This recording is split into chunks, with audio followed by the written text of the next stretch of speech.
Presentación, como la habíamos iniciado al principio,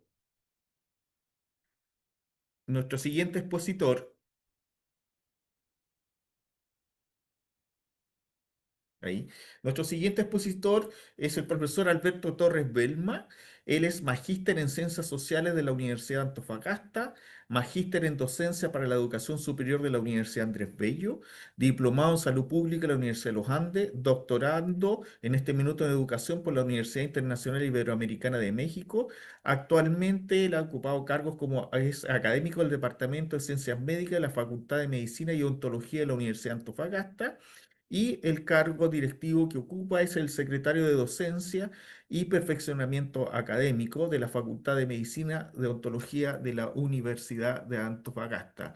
Doctor Torres, primero que todo agradecer su disposición de estar con nosotros y le agradezco el enfoque que le va a dar a la presentación a nuestros líderes. Todo suyo el escenario.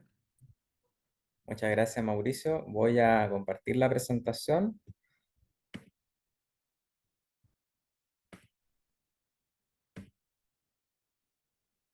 Ustedes me dicen si se logra visualizar. Ahí se está viendo, falta el modo presentación.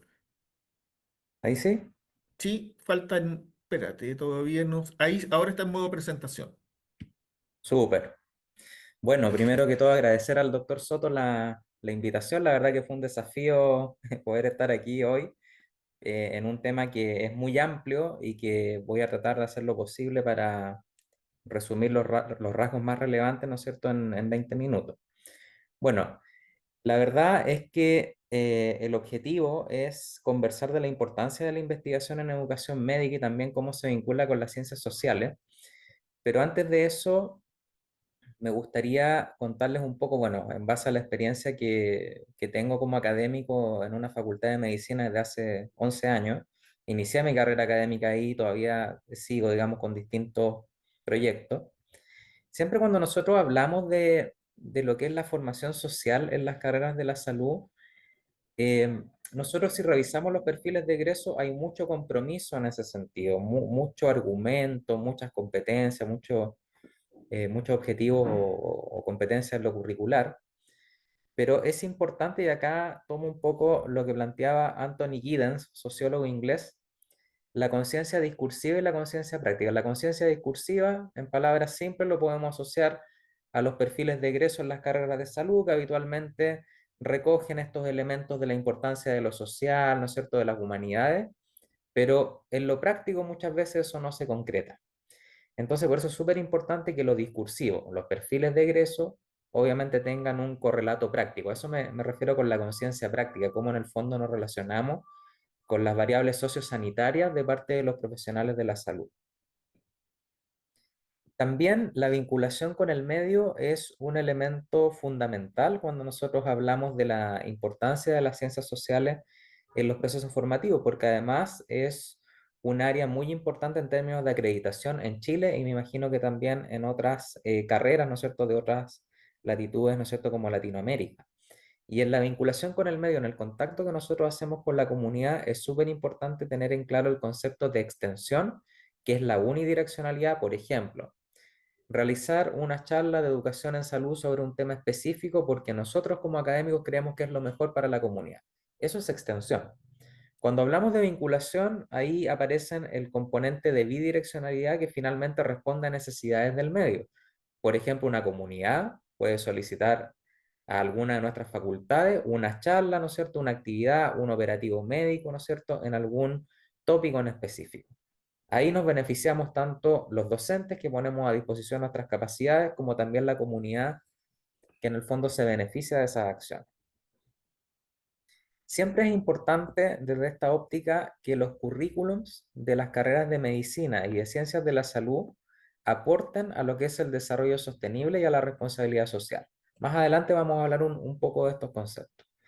Por eso es súper relevante la importancia de las humanidades médicas, todo lo que involucra la sociología, la psicología, la bioética, dos aspectos comunicacionales, porque finalmente a partir de la enseñanza y aplicación de estos contenidos podemos contribuir a la calidad de vida de la población. Recordemos que la Organización Mundial de la Salud define la calidad de vida como las expectativas que tienen las personas sobre su situación en algún contexto específico. Es un concepto bastante subjetivo, tiene que ver con cómo yo satisfago mis necesidades. Y todas estas acciones, toda esta importancia de las humanidades médicas en la formación de profesionales de la salud, tiene como finalidad, entre muchas otras, contribuir a la esperanza de vida de la población. Si tenemos mayor esperanza de vida, que es la cantidad de años que se espera que una persona viva, obviamente eso depende de las condiciones ambientales, condiciones de salud, reducción de las brechas de acceso al sistema sanitario, entre otros elementos. Finalmente, para empezar o cerrar un poquito esta idea, o más bien iniciarla, los componentes sociosanitarios en la formación de profesionales de la salud son importantes, por supuesto que sí. ¿Qué podemos enseñar? Esto es lo que yo deseo transmitirles más bien desde la experiencia que he tenido como académico. Salud pública, un tema muy relevante que involucra necesariamente los determinantes sociales de la salud, que es una de las cosas que yo siempre menciono. No es un concepto tan antiguo los determinantes sociales de la salud. Recién en el año 2005 se comienza a tomar conciencia de este tema, se forma una comisión en el área para determinar en el fondo cuáles son los determinantes, cómo influyen, cómo los podemos enfrentar. Ahora, no todos los determinantes sociales de la salud son negativos, generalmente se tiene una concepción negativa de los mismos, pueden ser positivos, por ejemplo, algo tan elemental como las redes sociales que posee una persona, que no me refiero necesariamente a Instagram, Facebook, sino que las redes sociales con la familia, con los amigos, eso es súper importante en términos de cómo contribuye a una buena salud. O lo contrario, ¿no es cierto? Porque en el fondo ahí se ven mezclados, ¿no es cierto?, hábitos, conductas observables. El modelo biopsicosocial obviamente debe estar presente también en la formación en profesionales de la salud, que en el fondo no pretende superar el modelo biomédico. No se trata de pasar de un reduccionismo biomédico a un reduccionismo biopsicosocial, sino que en el fondo que conversen la ciencia biomédica con los aspectos sociosanitarios para comprender los procesos de salud y enfermedad. Y la intervención social en salud es súper importante por el hecho de que en el fondo nos orientamos al cambio de conducta y empoderar a las comunidades. Nosotros no sacamos nada, por ejemplo, aunque es súper relevante, ir, ¿no es cierto?, al territorio, realizar charlas, intervenciones, etcétera, pero si no logramos traspasar un aprendizaje a la comunidad.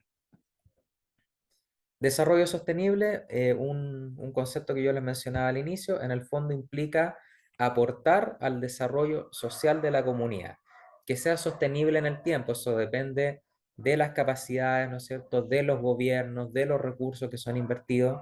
La gobernanza sanitaria también debe asumir un enfoque sociosanitario, por ejemplo, la importancia de la promoción y prevención en salud. Si tenemos un gobierno, si tenemos en verdad distintas políticas que no apunten a eso, difícilmente vamos a generar un modelo biopsicosocial en ese sentido. Las concepciones sociales en salud también son súper importantes de enseñar en el pregrado. La estigmatización. ¿Por qué podemos considerar ciertas enfermedades como aceptables en relación a otras? ¿Por qué tendemos a condenar, por ejemplo, personas que posean VIH? ¿Por qué generamos mayor compasión con personas que tienen cáncer? ¿Por qué? Porque muchas veces influye el cómo la sociedad construye ese concepto de enfermedad, las causas, ¿no es cierto?, las consecuencias y también la mirada que puede tener el Estado respecto a eso. Y ahí, ¿no es cierto?, los discursos sociopolíticos pueden influir para bien o para mal. La teoría del rol del enfermo es una perspectiva, ¿no es cierto?, de Talcott Parsons, sociólogo, que en el fondo nos ayuda a concientizar sobre que el manejo del proceso de salud y enfermedad es una responsabilidad compartida entre el médico y el paciente, o entre profesionales de la salud y el paciente.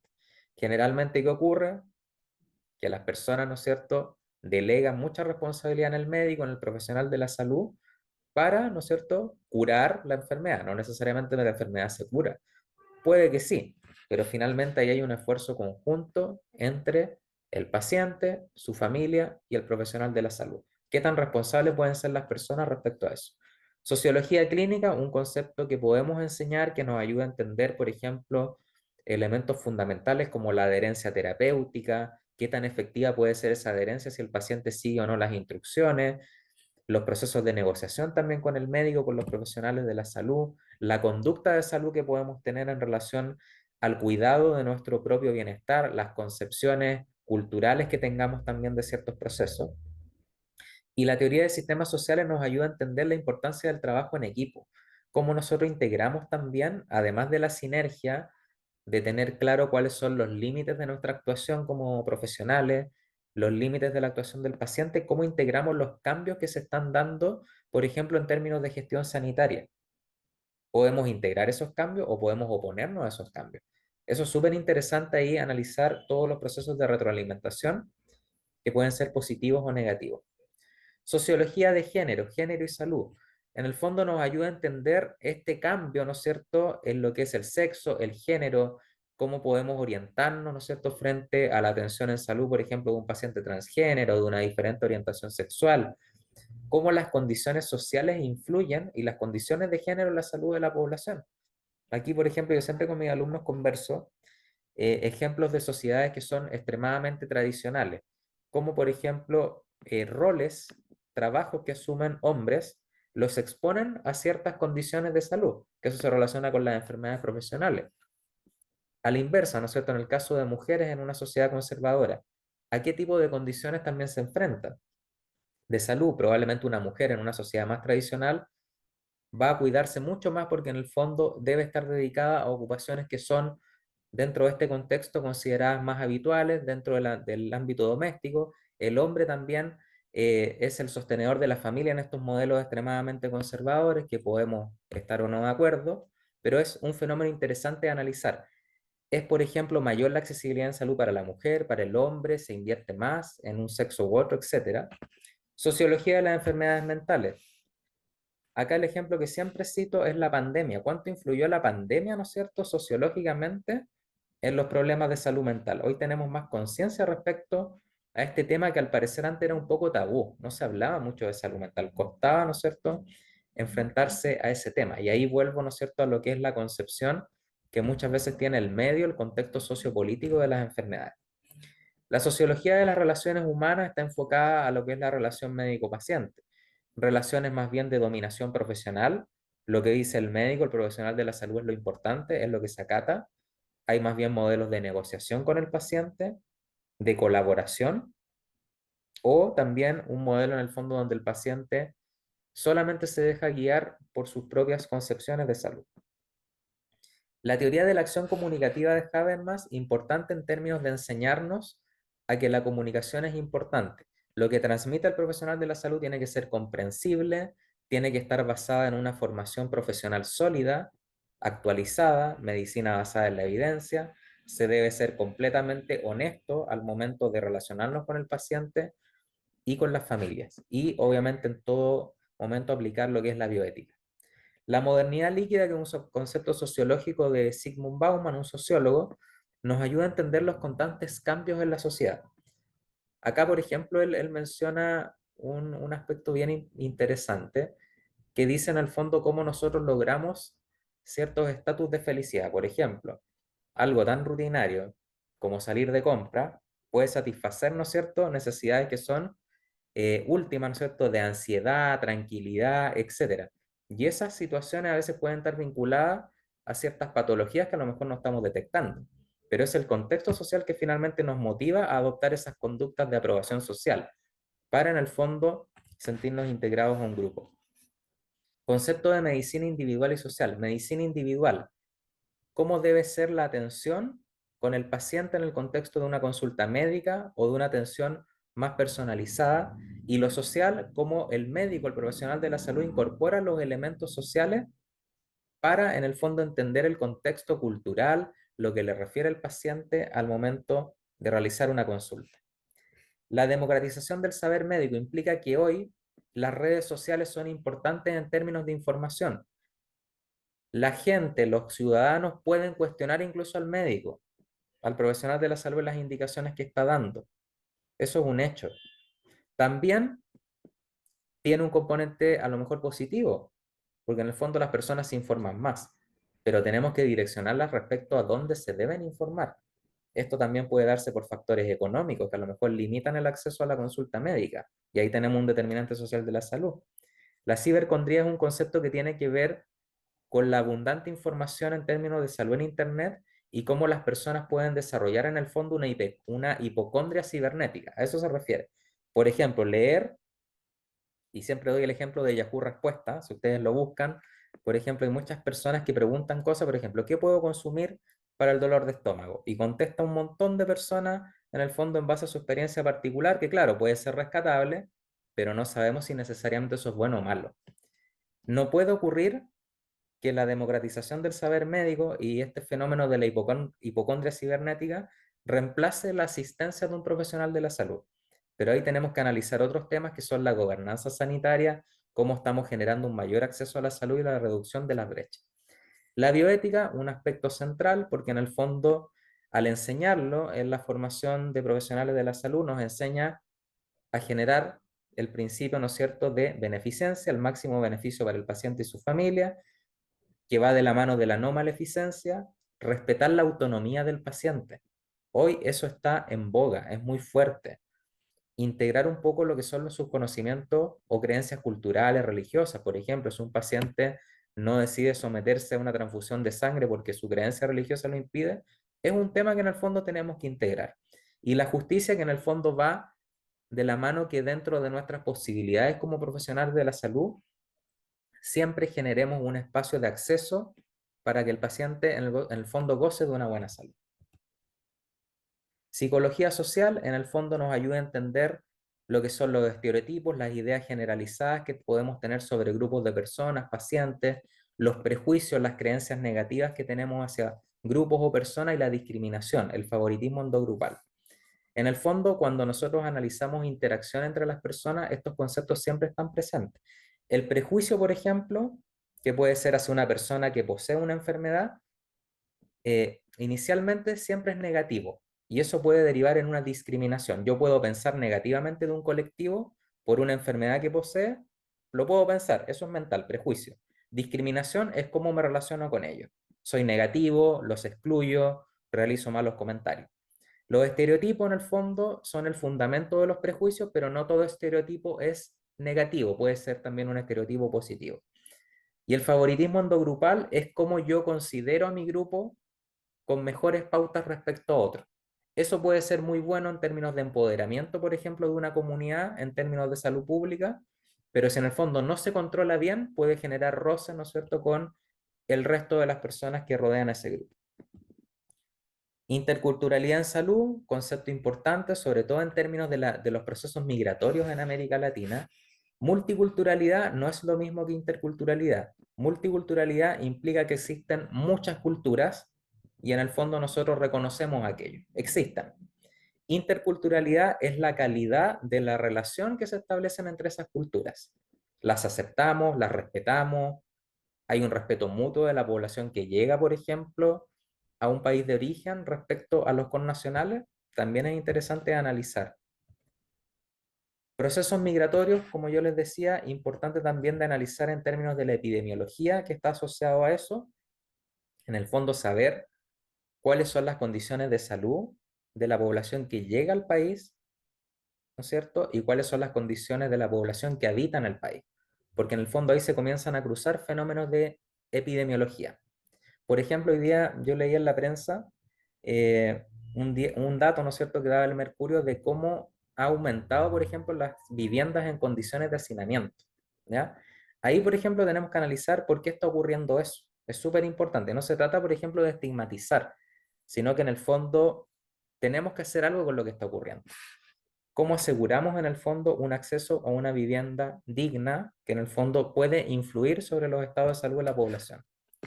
Súper importante en la enseñanza revisar casos clínicos que integren variables culturales, por ejemplo, casos clínicos desde una perspectiva antropológica. Por ejemplo, ¿qué nos refiere una madre, ¿no es cierto?, para controlar un resfrío de un niño pequeño, en términos culturales. ¿Qué utilidad, por ejemplo, tienen ahí las hierbas medicinales, la medicina alternativa, etcétera? ¿Cómo podemos integrar eso con el tratamiento? Niveles de interculturalidad en salud, bueno, siempre es súper importante al interactuar con un paciente, con una familia, el respeto de parte del profesional de la salud, el diálogo horizontal, que en el fondo es la capacidad de ganar, ganar, reducir el daño que se podría provocar en la comunicación, o sea, en el fondo, tener un respeto por lo que el otro me refiere. La comprensión mutua es la empatía, el enriquecimiento, la disposición para incorporar lo planteado por otro. Por ejemplo, si tenemos un paciente que nos va a referir cuáles son las pautas culturales que él ha seguido para tratar una enfermedad, nosotros tenemos que comprender eso desde su punto de vista cultural. Lo incorporamos para enriquecer el tratamiento médico y por ende el diálogo es horizontal, porque ganamos y ganamos. Gana el paciente con la visión del profesional de la salud, ¿no es cierto? Y gana el profesional de la salud con esta visión intercultural. Y eso produce sinergia porque los esfuerzos son articulados. ¿Cómo enseñar lo anterior? Esto del ámbito social, yo siempre recomiendo talleres, debates, dramatizaciones de contenido, el aprendizaje más servicio que en el fondo nos sirve para salir del aula, ir a la comunidad a resolver problemas concretos en términos de salud o anticiparnos a problemas de salud. Y el método de proyecto, que finalmente el aprendizaje basado en proyectos, por ejemplo, si pensamos en un proyecto de vinculación con el medio, también estamos abordando estas variables sociosanitarias. Voy a apurarme aquí un poquito porque parece que estoy casi en el límite, pero solamente para sintetizar por qué es importante investigar esto en educación médica. ¿Cómo podemos hacerlo? Desde lo cuantitativo o lo cualitativo, la verdad es que cada metodología es distinta, posee ventajas y desventajas. Creo que ante todo es súper importante que el cuerpo académico, los estudiantes puedan tener un espacio de diálogo para que las academias científicas no solamente tengan esta visión biomédica en la investigación, sino que también integren la educación médica, porque la educación médica no solamente se trata de estudiar estrategias de enseñanza, los resultados de los métodos de evaluación, sino también la formación en lo curricular. Estamos, por ejemplo, cumpliendo con una formación integral como está contemplada en los perfiles de egreso, integrando muchos de los elementos que yo les comenté anteriormente. Y para eso, el perfil de los equipos docentes que realizan investigación en educación médica deben ser interdisciplinares, distintas miradas, un capital cultural suficiente desde el punto de vista sociológico que implica la formación. ¿Cuántos se han formado, por ejemplo, en términos de posgrado, el aprendizaje que han adquirido en instancias como congresos, seminarios, jornadas, etcétera? El prestigio que pueden tener, el capital simbólico, qué tan prestigioso es ese académico en términos también de sus publicaciones. Si tenemos un académico que le va bien en esa área, tenemos que invitarlo, convocarlo para que en el fondo nos ayude, nos enseñe a formar nuevos investigadores. Capital social implica la red de relaciones. Lo que estamos haciendo acá, en el fondo, es capital social. Cómo en el fondo interactuamos, cómo generamos nuevas colaboraciones para, en el fondo, potenciar los perfiles de egreso. Y con esto termino. Súper importante cómo hacernos parte de una comunidad científica. ¿Qué es importante para generar investigación en educación médica e investigación en términos generales? Asociarnos a sociedades científicas, porque en el fondo nos da posibilidades de desarrollarnos profesionalmente, exponer nuestras experiencias, generar redes colaborativas en investigación. Lo mismo en el caso de congresos, jornadas de educación médica o ciencias de la salud, que en el fondo, desde el hecho de asistir a estas como simple oyente, ya estamos aprendiendo en el fondo qué metodologías de enseñanza evaluativas podemos llevar a nuestras facultades para integrar estos aspectos sociosanitarios. La publicación en revistas científicas. No es necesario que todo lo investiguemos, que todo se base en cuestionarios, entrevistas cualitativas, no. Podemos reflexionar, escribir artículos reflexivos, cartas al editor. Son artículos que en el fondo igual nos invitan a reflexionar sobre lo que estamos enseñando. Y finalmente otras actividades en el ámbito académico, coloquios, conversatorios, que también en el fondo nos ayudan a aprender sobre estos temas que son tan relevantes. La verdad que me pasé un poco en el tiempo, pero traté de hacer un resumen bastante acotado de un tema que es súper amplio y que da en el fondo para muchas instancias también de conversación. Muchas Muchas gracias. gracias, doctor Torres. Si deja de compartir la pantalla, por favor. Gracias. Sí, yo puedo ver a todos los líderes que están conectados. Preguntas, hay una mano levantada. Doctor Klein. Sí, ante todo quiero pedir disculpas por la falta de conexión de la cámara, pero estoy trasladándome y no me quería perder las exposiciones y digamos, el paisaje que les puedo mostrar es bastante desalentador en la calle de Buenos Aires. Mi pregunta es para el doctor Torres Balmes. He disfrutado muchísimo su presentación, se le agradezco mucho. Y como siempre, aquellos que estamos inclinados o desviados a la gestión, ya no sé cuál es el verbo, pensamos en relación a aquellas cosas que compartimos sobre cómo es su instrumentación y su inclusión curricular. Y la pregunta concreta que le quiero hacer al doctor es cómo ha sido la experiencia de la inclusión curricular de la impronta sociología clínica dentro del pregrado, que es algo que nos interesa muy particularmente vinculado a la misión, visión y valores de nuestra universidad. Muchas gracias. Gracias a usted, profesor, por su pregunta. Creo que un elemento importante para que esto en el fondo tenga una concreción es que hay una continuidad en las mallas curriculares, porque ocurre muchas veces en las carreras de la salud que asignaturas como sociología de la salud, antropología médica, etcétera, la verdad es que son situaciones muy puntuales en esas mallas, pero no hay una continuidad de estos contenidos. Y de hecho no necesariamente se pueden manifestar como asignaturas independientes, sino que, por ejemplo, hasta en una asignatura profesional, estoy pensando a lo mejor en una clínica médico-quirúrgica, puede haber perfectamente un contenido, un módulo que apunte a contenidos que tienen que ver con comunicación, salud pública, etcétera.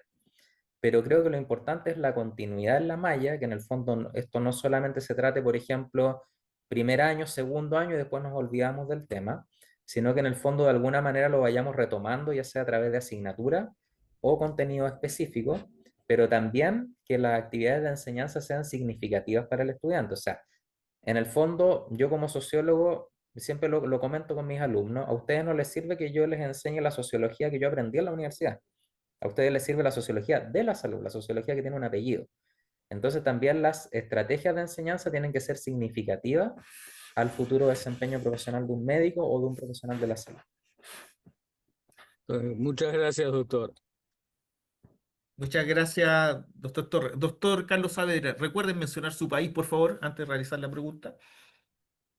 Sí, buenos días. De Perú, Universidad Privada del Norte. Doctor Torres, interesante.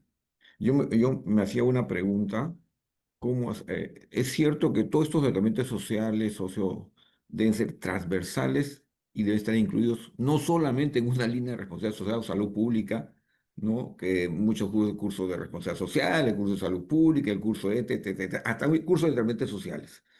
Pero el tema es una línea, pero que en realidad debería ser transversal en los cursos clínicos. Y en los cursos clínicos lo dicta un docente clínico. Y cómo hacer que ese docente, como usted dijo en un momento, cómo hacer que ese docente involucre todos estos aspectos dentro de su misma materia, ¿no? Porque se aísla y tocan de repente muy sutil o tangencialmente o inclusive y se dedican básicamente al tema nosográfico, clínico, terapéutico, etcétera, ¿no? Y pierde esa nosografía, pierde esa asociación que es transversal. Entonces mi pregunta era, ¿cómo hacer? ¿Cómo hacer que nuestros docentes, no solamente que nuestros docentes se involucren en este tema en todas esas materias clínicas, ¿no? Yo creo que ahí es súper importante la formación, formación continua, capacitaciones, ¿no es cierto? Asistir a jornadas científicas que releven estos temas, congresos de salud pública, jornadas de humanidades médicas que se están desarrollando, por ejemplo, en Chile, de parte de una universidad, pero también creo que es súper relevante y a nosotros nos ha funcionado bastante bien en nuestra carrera de medicina de la Universidad de Antofagasta, es que las asignaturas sean compartidas también, porque a veces ocurre que hay asignaturas donde tenemos un solo docente que la dicta y no hay otra perspectiva. A mí me ocurre, por ejemplo, que en la asignatura de salud y sociedad, por ejemplo, hay una profesional de la salud que nos ayuda. Tenemos una psicóloga, estoy yo como sociólogo y está una enfermera, y eso también nos ayuda a integrar distintas visiones, porque obviamente yo como sociólogo manejo más lo sociocomunitario, una enfermera, por ejemplo, va a saber mucho más, no sé, todo lo que es salud. Entonces yo creo que la clave va por ahí, tener esta disposición de que los equipos docentes sean diversos, tengan una visión integral. Porque de lo contrario, ahora tampoco se trata de que nosotros sepamos de todo, porque hay cosas que a lo mejor no las vamos a saber, pero sí tener esa integración y ese diálogo creo que es muy importante. Gracias, doctor Torres. Gracias, doctor. Doctora Ana María. Gracias, doctor Soto. Muy buenos días. Muchísimas gracias, doctor Torres, por su presentación. Me hizo tanto sentido ir escuchándolo. Yo lo saludo desde la Universidad de Concepción, desde Concepción. Em, y en relación a que siempre nos preguntamos, y usted lo ponía como pregunta, ¿qué enseñar? ¿Cierto? Enseñamos pediatría, cirugía, medicina interna, endocrinología, psiquiatría.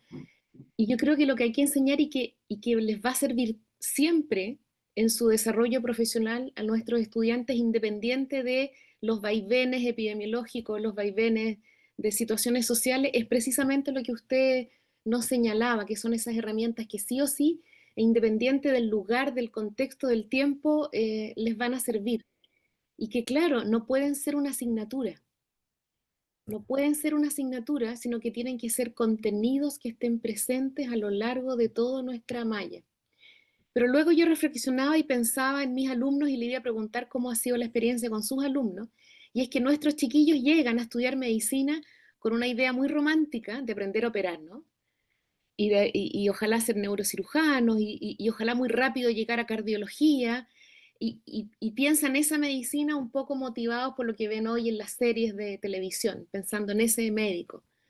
Y nosotros les proponemos estas otras mallas curricular con mucha sociología, con antropología, con educación médica, con bioética, que no es lo que ellos esperan. Entonces, quería preguntarle cómo ha sido la experiencia de sus estudiantes, si lo han evaluado, si nos pudiera contar eso.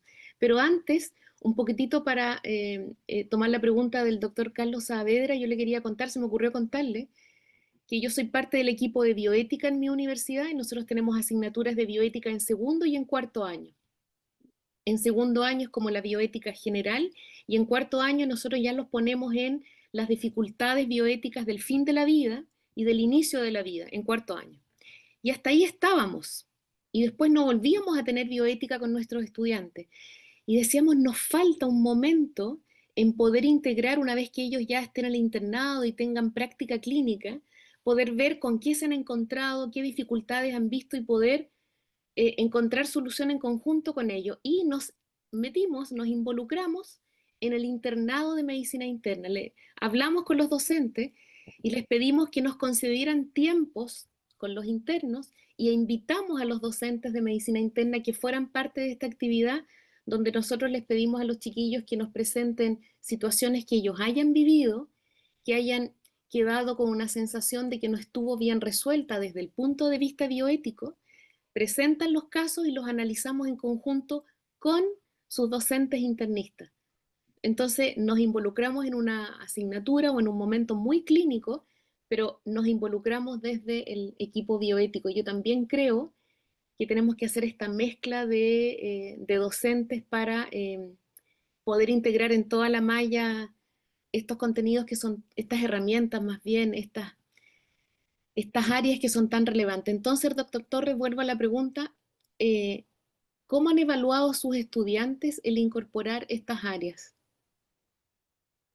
La verdad es que es curioso, ¿ah? Porque todavía hay muchos estudiantes de medicina que a veces tienen resistencia a estas asignaturas, la ve como poco significativa, y ahí creo que es súper importante las estrategias de enseñanza que utilicemos. ¿Ya? Vuelvo sobre el punto. Si en el fondo no tiene un contexto relacionado con el futuro desempeño profesional, el estudiante no lo va a valorar. Por lo tanto, los casos, si que quisiéramos hacer talleres en clase, por ejemplo, tenemos que analizar casos, situaciones reales en términos de salud o ficticias.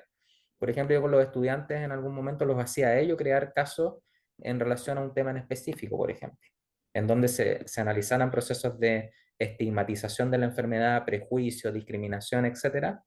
O también, por ejemplo, ahora lo estamos haciendo en una asignatura, es la medición de los determinantes sociales de la salud, percepción. ¿Ya? Los estudiantes salen con una encuesta, ¿no es cierto?, breve, y ellos van a conversar con la gente sobre su percepción en términos de determinantes sociales.